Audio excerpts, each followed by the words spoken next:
নমস্কার বন্ধুরা, আজ আবার একটা রেসিপি আপনাদের সঙ্গে শেয়ার করলাম। তো দেখুন, আজকে বানাবো আমি পাবদা মাছের ঝাল। তো এখানে আমি 500 গ্রাম পাবদা মাছ নিয়েছি আর ধুয়ে পরিষ্কার করে আমি রেখে দিয়েছি।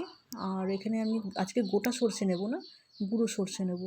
গুঁড়ো সরষেটা আমি 10 মিনিটের জন্য ভিজিয়ে রাখবো। তো ভালো মতন আর কি চামচ দিয়ে ঘেটে নেব, কারণ গুঁড়ো সরষেটা জল দেওয়ার পরে দলা দলা পাকিয়ে থাকে। তো যার জন্য আমি একটু ঘেটে নিচ্ছি।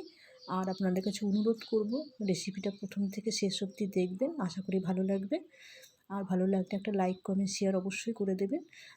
আর আজকে পাবদা মাছটা রান্না করার জন্যে আমি এখানে সর্ষের তেল নিয়েছি 200 গ্রাম, আর 1 চামচ দিলাম কালো জিরা, আর গোটা কয়েক কাঁচা লঙ্কা মধ্যে থেকে কেটে দিয়েছি। তো বন্ধুরা, এই রান্নাটা এইভাবেই আমি করব, বেশি কিছু উপকরণ দেব না। আর সর্ষেটা আমি 10 মিনিটের জন্য ভিজিয়ে রেখেছিলাম। তো সর্ষেটা দেখুন ভালো মতো ভিজে গেছে। আর আমি তেলে দিয়ে দেওয়ার পরে একটু নেড়ে নিলাম। আর ওপর থেকে দিয়ে দিচ্ছি 1 চা চামচ হলুদ গুঁড়ো, 1 চা চামচ লবণ, আর 1 চা চামচ দিয়েছি ঝাল লঙ্কার গুঁড়ো, আর 1 চামচের 4 ভাগের 1 ভাগ দিয়েছি কাশ্মীরি লঙ্কা গুঁড়ো, যেহেতু কালারটা হবে। তো সর্ষেটা আমি ভাজিনি, দেখুন হালকা করে নেড়ে নিয়েছি। এরপর পাবদা মাছগুলো আমি এক এক করে সাজিয়ে দেব।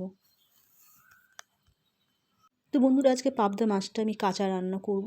তো আপনাদের যদি মনে হয় যে কাঁচা রান্না করছে গন্ধ ছাড়বে, তাহলে একটু ভেজে নিতে পারেন, তবে গন্ধ কিন্তু ছাড়ে না। এই মাছ এইভাবেই রান্না হয়, তবে এই মাছ এইভাবে রান্না করলে স্বাদ কিন্তু একদম আলাদা হয়। তো দেখুন, আমি একটু সামান্য জল দিয়ে দিলাম, যেহেতু মাছটা রান্না হবে। যতক্ষণ না মাছটা একদম ভালো মতো সেদ্ধ হয়ে গিয়ে তেল ছাড়ছে, ততক্ষণ আমি ফুটিয়ে নেবো একদম হালকা আছে। তো আমার মোটামুটি রান্নাটা শেষের মুখে। আর বন্ধুরা, আপনারা যদি ফেসবুক থেকে দেখছেন তাহলে পেজটা ফলো করে নেবেন, আর যদি ইউটিউব থেকে দেখছেন তাহলে চ্যানেলটা সাবস্ক্রাইব করে নেবেন, আবার নতুন নতুন নানা ধরনের রেসিপি দেখার জন্য। তো দেখুন, আমার রান্নাটা হয়ে এসছে, তেল ছেড়ে দিয়েছে একদম, সর্ষের একদম গায়ে গায়ে হয়ে গেছে মাছের। আর হালকা হাতে নেড়ে নিতে হবে, খুব নরম মাছ, নাড়তে গেলেই কিন্তু ভেঙে যায়।